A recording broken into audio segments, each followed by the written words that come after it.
In this video, my wife and I are going to share some stories about our marriage, and we're going to tell you exactly what nobody else will tell you about being married. When I first met you, I remember leaving the party thinking that you were very cute and funny, but I had some real big hang-ups. One is Jessica brought her Protestant friend to the party, and I didn't know that Jessica was Catholic. I assumed that she was Protestant because she brought a Protestant friend to the party. And so immediately I was at a point in my faith where I wasn't looking for anybody who wasn't going to raise our kids Catholic. I wasn't looking for anybody who wasn't going to be on the same page with me as far as my faith goes. So I left the party thinking, one, that Jessica was cute but a Protestant. And then secondly, and this is kind of funny as well, we were at this party and Jessica was drinking lemon water, and somebody made a joke that she was drinking lemonade and vodka. And I missed the part of the conversation where it was revealed that it was a joke. And so I thought that Jessica was drinking quite a lot and she was bubbly and intoxicating to be around because she was intoxicated. And so I don't drink. That's just not something I've ever done in my entire life. And there's reasons for that, but it's just not part of who I am. And so I thought that that was going to be another point of conflict. So I left the party. I actually got my wife's number that night, but I didn't think it would go anywhere. I didn't even text her until months later. And you just want to share a little bit about what you thought was going on that night? And then the funny part that really convicted it that I was drinking lemonade vodka was, I've never done this before, but we were at the bonfire. Oh, I forgot about this. And I thought it was funny to put my number in and my name and put a clinking beer mugs emoji. So it further made it look like I was a lush at this party with my Protestant friend. And I was drinking lemon water. And to this day, you are in my phone, not as wife, not as beautiful dear, not as anything, but Jessica, clinking beer mugs emoji, Riecker. And I don't drink still, but cheers. Right? Cheers. Yeah. So I think the point is that whenever discernment is happening and whenever you're going through these stages, you don't get to see everything at once. You were telling me just today how you prayed and you told God, I know who my husband's going to be as soon as I meet him, right? Oh, yeah. I only had one relationship in high school, and it broke off very mutually. And so it was a good ending. And after that relationship, I felt like I learned a lot about what I wanted. So I felt confident that the next man I date, he's going to be my husband. He has to be my husband because I know exactly what I need, and it's fine-tuned now, and I've learned and I've grown. So, you say, what were you looking for in a husband? oh man, a Saint Joseph. Someone that's This guy? yeah, a wise man, a protector, a teacher. I always prayed that I would find somebody that matched and surpassed my faith and that could lead a family and teach me. I come from a very culturally Catholic family area from Chicago, so as Catholic as Chicago can be. And Now, don't insult. We got some people that watch in Chicago. I'm from Chicago. I can say what I want. Oh, okay. Fair enough. So I was looking for somebody who could really catapult my faith and my children's faith and guide us through the turbulence of life and make wise decisions. So I always prayed for wisdom in my husband and that he could teach us. And funny enough, I married a teacher. So it worked out. God listened. God answered my prayers. But after that relationship, I was praying for my husband, and I told God, you're going to have to be sneaky with me, God, because I'm going to know exactly who my husband is. You got to be careful when you're praying. God's listening. I told him if I wasn't going to not know who my husband was, he was going to have to really pull a fast one on me, because it became like any guy that I could come in contact with, I felt like I would know right off the bat if he was my husband or not, because I was so finely tuned in. It only took you 6 weeks with me.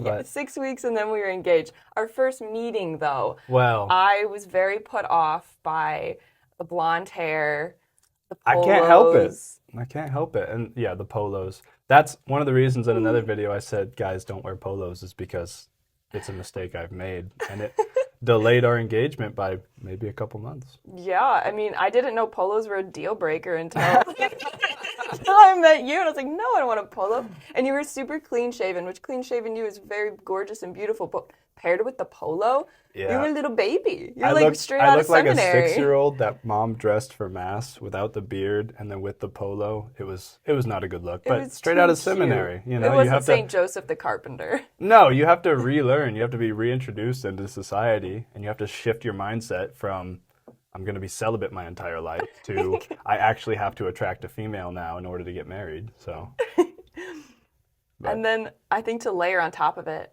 I'm a Midwest escapee to the West. And so my whole mission was to plant my roots on the West Coast. And I found out you were from Indiana. And I was like, no deal. No deal. I'm not going back to the Midwest. So there was the polos, there was the Midwest, and then my whole family's blonde, and I couldn't imagine myself adding more blonde to the family. But we make some cute blonde babies, let me just say. Celine and Judah are so cute. Yeah. So I think it's interesting, whenever Jess first told me this, there were some things that she was praying for me since before we even met. And they just lined up really, really eerily well. If you don't have faith, it seems like a major coincidence. But having faith, I can see that God was putting these desires on Jessica's heart, on my wife's heart, so that she could pray for me, so that I could be the man who was ready to be her husband one day. And it's just beautiful whenever I realize that full circle moment, the symmetry of it, of God putting desires on Jessica's heart, Jessica praying for me before we even met, and then God shaping me to prepare me to be Jessica's husband. And one of the things that you always prayed for was, and there's several more, you would probably remember them much better than I do, but one of them was that I would have a really good relationship with my mother, right? So shout out Gina if you're watching. But is there any others that you remember? Yeah, so I have been praying for my future husband, which I now know who my husband is. But at the time, my future husband, since I was probably 10 or 11, I really don't know where I picked that up from. But I would pray for you very fervently as a young child. And it went on until really I met you. And the prayers felt like little care packages from the sky. And I would talk to God about you and the things that I had hoped to find. And it just grew a love of marriage and a love of you, and not even having known you yet. No. It's interesting that the way that you were prepared for marriage, it seems like, was through God giving you a strong desire for marriage, and then for years saying, not yet though, not yet though, not yet though. And then for me, the way that I was prepared for marriage was going through seminary and kind of surrendering any desire that I had for marriage to God to begin with. So we were coming at it from very different perspectives, but I think that for you, your longing for marriage is one of the things that really purified your relationship with God and made you ready to be a wife and a mother. Did you agree with that? I would absolutely, agree with that. And it was really painful at times when, as a kid, I prayed for you, knowing that it wasn't my time to be married yet. And so that's why it felt like little care packages, because I wasn't supposed to know who you were yet. And then as I got older and you're meeting different people in school and in college, that's when the heart yearning became deeper, and wondering who my husband is. It could be anybody now. It could be the cashier at the store, or the guy at the gym, or, your friend's brother. And, you're just searching under every rock for the man that's your husband. When I went to college, actually, it was really funny because I was dorming with a dorm room of 6 girls, including myself. And I thought, okay, perfect. There's 5 other girls here. They've got to have brothers. Every single one of them had sisters. There was no brother. That was the biggest joke in our dorm room, is that we didn't even have brothers to share with each other. So that was totally demoralizing, and it just kept the demoralization kept getting worse as each college year progressed on. And I found myself wanting marriage so badly and having to look at that good desire and think, okay, this good desire is becoming disordinate. I want it too badly for myself, and I wasn't wanting it over God, but you have to give it to God to do something with.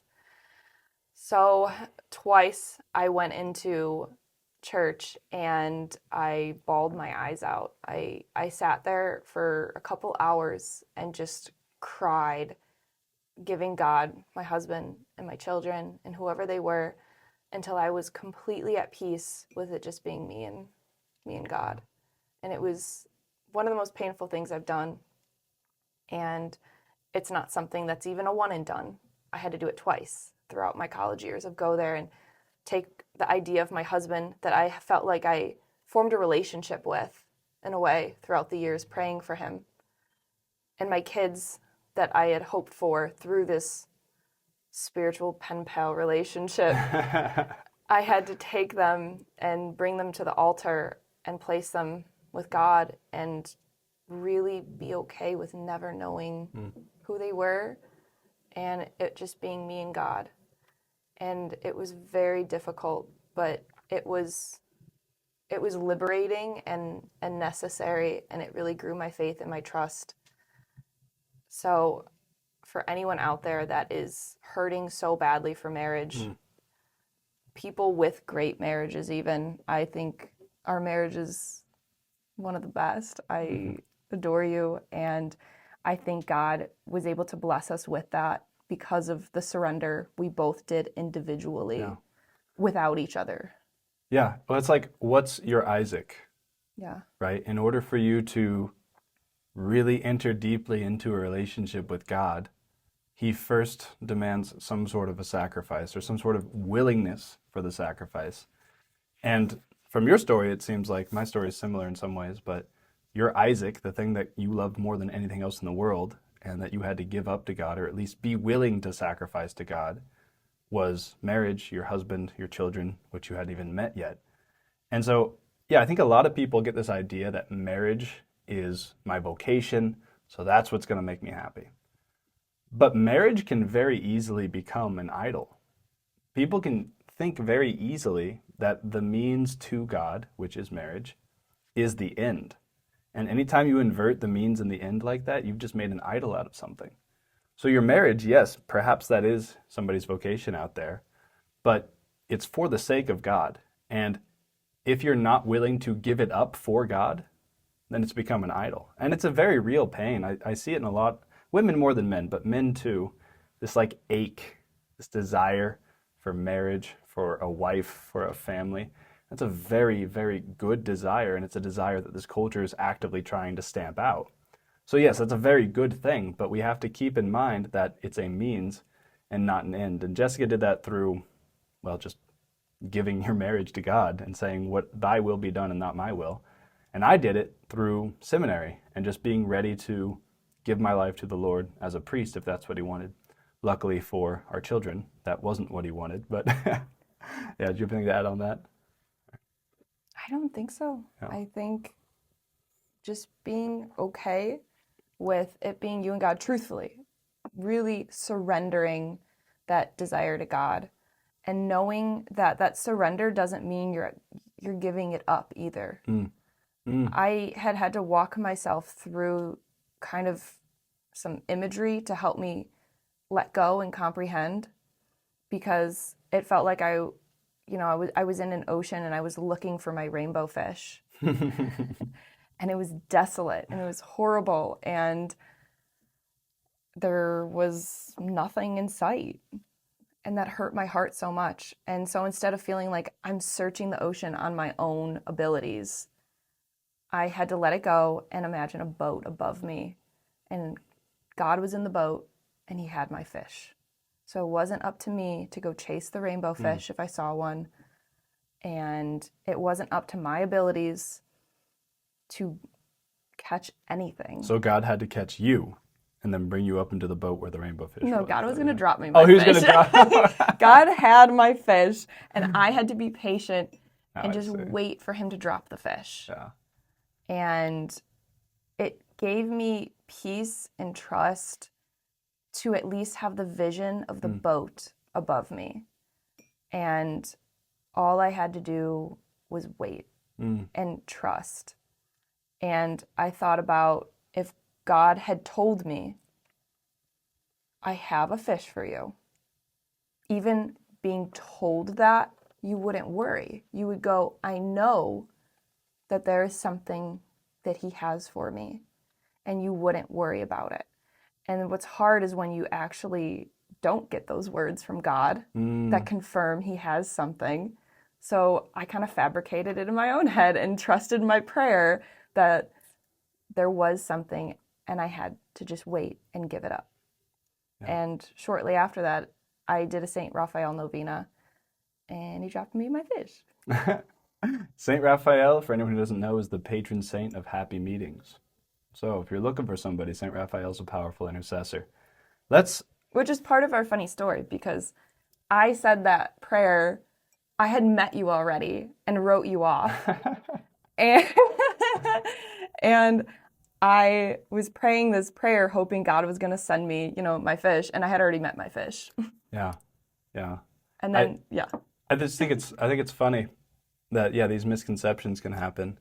But I also think that so let's move in maybe to now a little bit about our dating.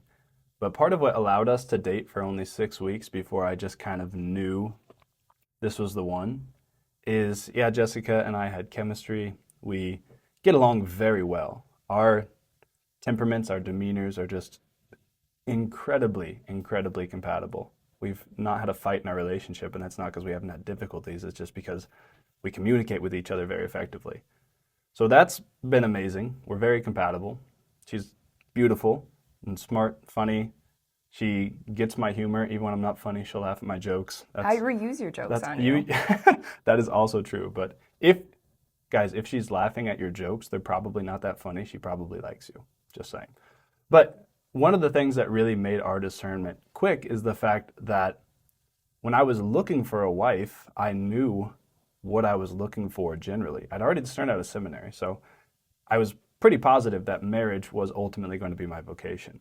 So that part was done. Now it's just a matter of, okay, I know what my vocation is. Now who is my vocation going to be with? And I understood the traditional roles of male and female in the marriage pretty well. I understood that I was going to be the leader, the head spiritually and financially and just in the natural way that things go.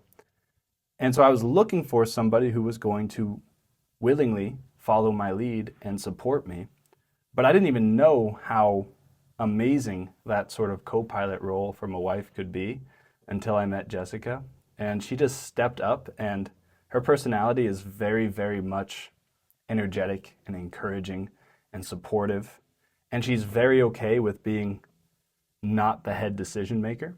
And so what made it so easy for me to discern marriage, to be like, yes, this is the one, I got to snatch her up before somebody else does, is that I could see that in her was this receptivity, this docility, this willingness not just to be led, but to encourage me as a leader. And seeing all of that in one spot, it was just like, this is it, right? Because between any man and any woman, especially if they're both practicing the faith, there's a certain amount of compatibility. But the thing that makes a marriage work, I think, and the thing that makes a marriage beautiful is the man stepping up to lead his family to heaven ultimately, and the woman being not just okay with that, but supportive of that and living out her vocation as a woman and living out that vocation as helpmate, which is what God made Eve to be. I just found that so beautiful and attractive in you, and it's just like, regardless of what the world throws at us, and we've had some very real difficulties in our marriage, but regardless of what the world throws at us, externally, right? That's a good point. But we're able to go through it together because you don't just follow my lead, but you inspire me to lead. And that was one of the most beautiful things I noticed. I don't know. What made you crazy enough to say yes to me after 6 weeks? After I had gotten over the Polo's blonde hair in Indiana, it was such a beautiful transformation. And like I said, when I was praying with God about my husband, I was like, you have to trick me. He did. He absolutely did. Because I did write you off, and it was a month's time of us hanging out around the same people that I watched the things that felt like hang-ups really just dissolve. I had always found you charming, even from our first meeting. That's why we exchanged numbers. Even in a polo. Even in a polo. I can be forgiving. So by the end of the month then, you had also kind of, like I said, dissolved the things that I felt like were barriers. Your facial hair grew. You weren't so baby faced. You were wearing polos. But I had seen this charming inside of you that I already was drawn to, but I felt like, oh man, well, I don't feel attracted to him. If I could only put that inner in somebody else, I have exactly who I'm looking for. So I was already attracted to you, and by the end of the month, it's like God revealed to me the outside exterior of you that is beautiful as well. And I felt like he blinded me and then gave me my vision back. I fell in love with your interior first. And it felt like the biggest bamboozlement. Like, this is my husband. And so we started dating after a month of just kind of hanging out and the transformation of me seeing who you really were. And then that was interesting because you and I were both new to the area at the time. So I had just found this community and you had just found this Catholic community. And so we were meeting everyone kind of for the first time within all of this. And we started dating, and that's when I really realized, holy cow, this man is a gem. And I'm so lucky to be dating him right when he practically like got shipped here, right off the boats, because he would be snatched so quickly. Not off the boats, off of the boat. The boat, yeah. And so I was realizing really what was in front of me. And I knew it was something special because listening to you with even our friends, everyone really revered what you had to say, and you had beautiful things to consider and contemplate, and you had information about the faith that I didn't even know existed. And it wasn't just me who noticed, it was all of our friends who wanted to listen to your wisdom. And I had never seen anything like that, and I felt so honored to be someone in your life that you were considering to marry, and that I met you so quickly once you moved here, because this is a hot item. It was actually beautiful going back to just the idea that Jessica and I have been incredibly compatible since day one. I really think God has shaped our hearts for each other. But we went to a restaurant, Rula Bula, and that was one of the first times that we met. And Jessica had been healing from some candida issues, and she'd been healing a thyroid issue. And so her diet was ridiculously strict. I mean, ridiculously strict. I'm a clean eater, but that was a next level kind of diet. And I've always been into health and fitness and natural health specifically. My parents are both chiropractors. So we went to Rula Bula, this Irish pub, and I was sitting there. I do a lot of intermittent fasting because that's one of the ways that I stay lean. It makes my brain feel clear. I just feel good when I'm doing it. So I do a lot of intermittent fasting. So we went to this restaurant, and it's 115 degrees in the middle of the summer in August in downtown Phoenix. And I ordered a hot coffee, and the AC wasn't working in this place. So I probably looked like an absolute animal. I looked like something from another planet, probably, drinking this hot coffee in an un-AC'd room when it's 120 degrees outside. I put some ice cubes in it, so that helped a little bit. But I was doing that because I was intermittent fasting. And I saw that Jessica wasn't eating all the pub food and all that junk too. And that's one of the things I noticed, is that the self-control in a woman, the temperance in a woman, is a very, very incredibly attractive feature for a couple of reasons. One is it's just kind of off-putting to see a woman who can maybe eat more than you or something like that. But secondly, and this is much more practical, much deeper, is if a woman is taking care of her body now, then that's an indication that she'll do so in the future. And I wanted to get married, and I have the long game in mind in some ways, is I want to be able to see my grandkids grow up. I want to be able to play with my little baby grandkids when I'm 80 years old. I want to be able to get down on the floor and play with them. And that's something that has to start now. It doesn't happen by accident. If you're just following what other people are doing, eating what other people are eating, drinking what other people are drinking, smoking what other people are smoking, you're just going to end up debilitated by the time that you are 70. And so that was something I had in mind. And seeing Jessica and seeing her temperance and seeing her ability to control herself and her ability to say no to delicious foods that are going to end up being harmful in the long run was incredibly attractive to me, because I was looking for somebody not just to share the next 40 years with, but the next 50, 60, 70, 80, whatever God decides to bless us with. So temperance was another major virtue in you that I saw, and that ties right into your docility, I think, and your just willingness and excitedness to be led. But was there anything you noticed? I know we talked about apple cider vinegar shots, one of our first dates. Yeah, I found out you take apple cider vinegar shots too. And I was like, I do too. That's great. Yeah, let's move into now a little bit, I think, of our early marriage and just kind of some of the struggles that we've encountered and how we've dealt with that. One piece of advice that I've given to other young couples that have been engaged or just getting married is there's a necessary cross. There's necessarily crosses in your marriage. That's just the way it is since the fall. You're going to have crosses. And one of the things that I'm incredibly thankful for me and Jess, is our crosses have almost exclusively, if not exclusively, come from outside of our marriage. Our difficulties, our struggles. It's never been me versus you.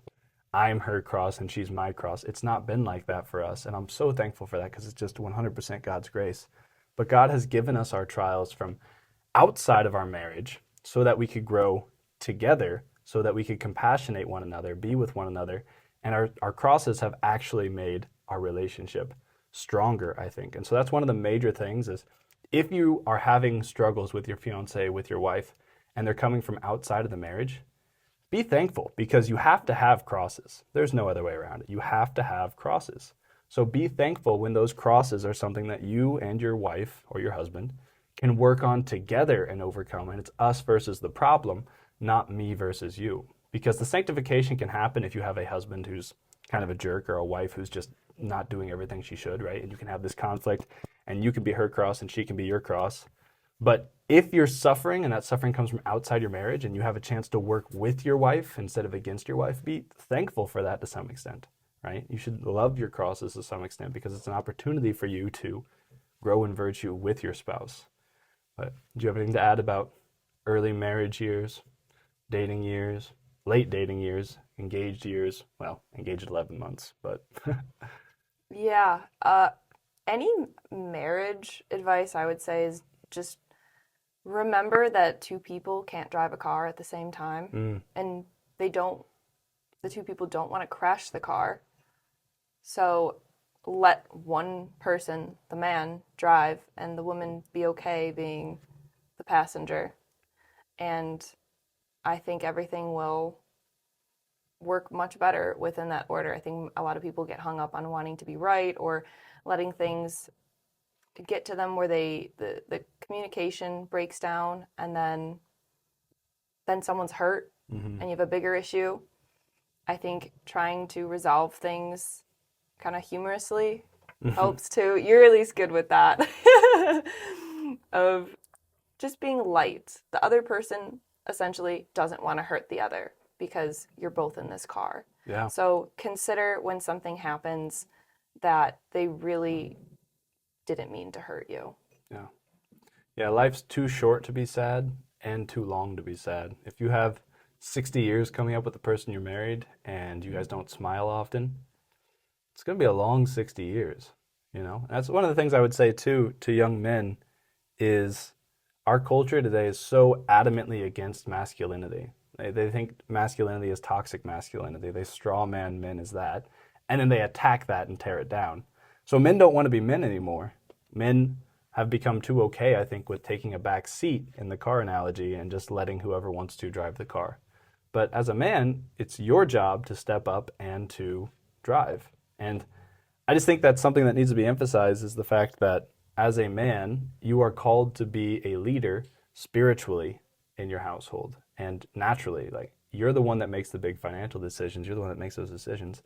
And so if you're dating or you're preparing to date, make sure that you have your own house in order, because you need to lead your wife and children to heaven. And if you're failing to even get yourself to heaven, then that's a real issue, right?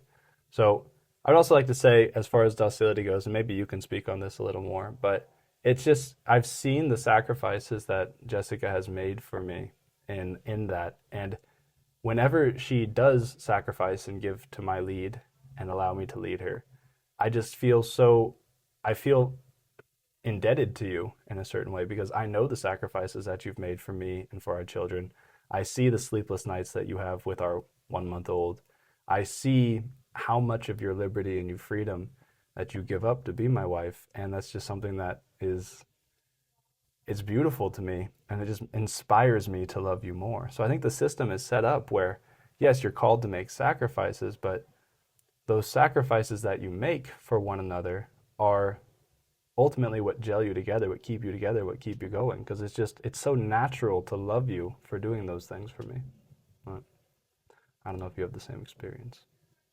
Being a mother, it's one thing to think about it, and I wanted it my whole life, but the intensity of living it day to day is much more than I ever imagined, actually. I have daily prayer intentions from all the sacrifices I'm making, of, the sleepless nights, the doing laundry on the floor when you're 8 months pregnant, and the dishes and the screaming children that constantly want to touch you. These are the things that you don't consider. And if you handle it beautifully, because this is my job is to take care of the house. And on those hard days, I remind myself that this is the vocation of marriage, and this is the cross that comes with it. And it becomes something beautiful. And I think of Mary being a homekeeper for St. Joseph and little Jesus. And she just quietly did her job in the house, and it was the most meritorious thing she could have done, because that was her role. So on days where I'm going, oh my gosh, I'm just, cleaning bathrooms today, and he's out teaching kids and evangelizing and spreading the rosary, and I'm sit here cloistered up in the house, I think of the Blessed Mother and how meek and silent she was, and she did profound things for all of humanity. And I think about even cloistered nuns who are holding back the wrath of God by their prayers, they're completely isolated from the world, and they're doing more for humanity than, some people that get out there and can do speeches on the road and spreading God's word. And so it renews my passion to just take on the role of a housewife, even if I'm doing really mundane things, with grace and with purpose, because what I'm doing matters. And especially if I bring it to prayer and offer up the dishes or the laundry or the sleepless nights, it is like just tokens and prayers in the bank that only at the end of my life I'll see what they added up to. But my heart is with the intention of doing it to live my vocation as a mother and as a wife excellently. Yeah. No, it's beautiful, because all the work that I do, all the stuff that I do on YouTube, I have a group for men who pray the rosary daily, and I've seen some amazing transformations, people messaging me in there saying, hey, for the first time in my life, I'm able to stick with praying the rosary daily. And just seeing the temptations, the lust, the desires of the flesh just melting away in dozens of men who are in my rosary group now. All of those success stories and all of that grace that's coming is only possible because you're taking care of things at home. And so it gives me the opportunity, the freedom, the liberty to try to use the talents and the gifts that God has given me to share that with the whole world. And so, they say behind every great man is a woman. And after being married for almost 3 years, right? After being married for almost 3 years, I just see why that's the case, is because the sacrifices that Jess is making at home enable me to go out and to have this YouTube channel and to spread the devotion to the rosary and to teach theology, which is what I was doing before.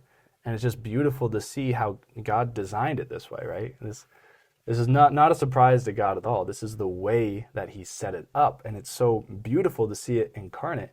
And that's why my heart goes out to people who grow up in families that are dysfunctional and they don't get to see this work at all. The dad's got a job, the mom's got a job.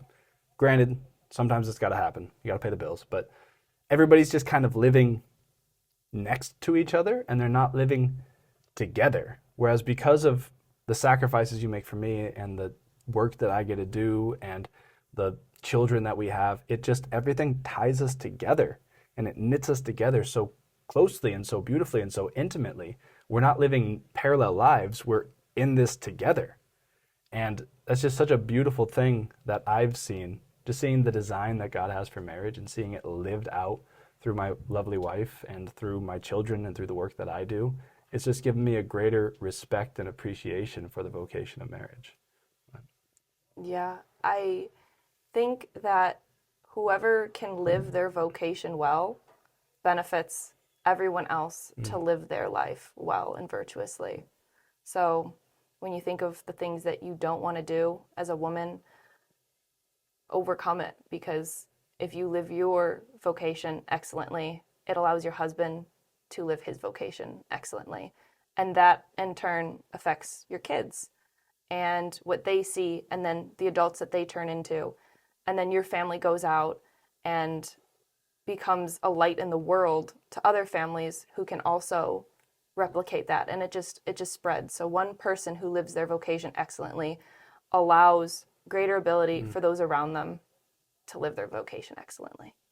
Yeah, there's one of the Fatima seers says that the final battle between the kingdom of God and Satan will be over marriage and the family. So the final battle is over marriage and the family. And that's because Satan's smart, and he knows that one good family can renew the face of the earth. Look at what Jesus, Mary, and Joseph did.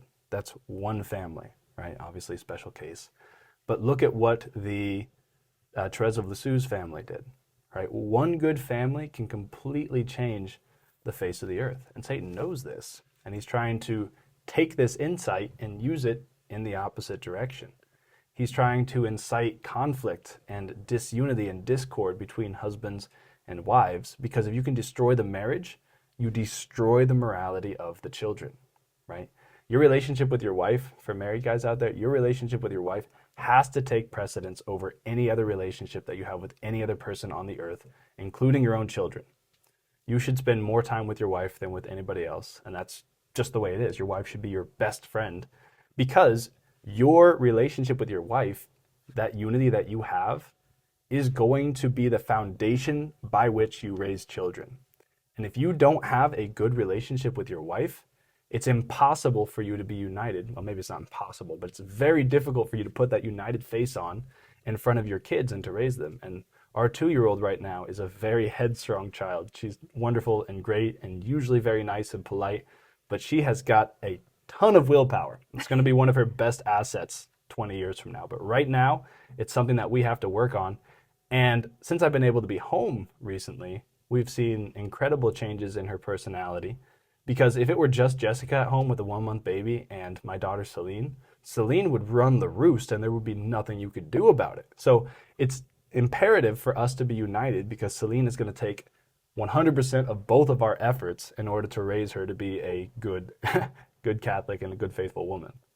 Absolutely. We always joke that she's going to either be a really amazing mother or a really amazing mother superior. Yeah, she's great. She's great.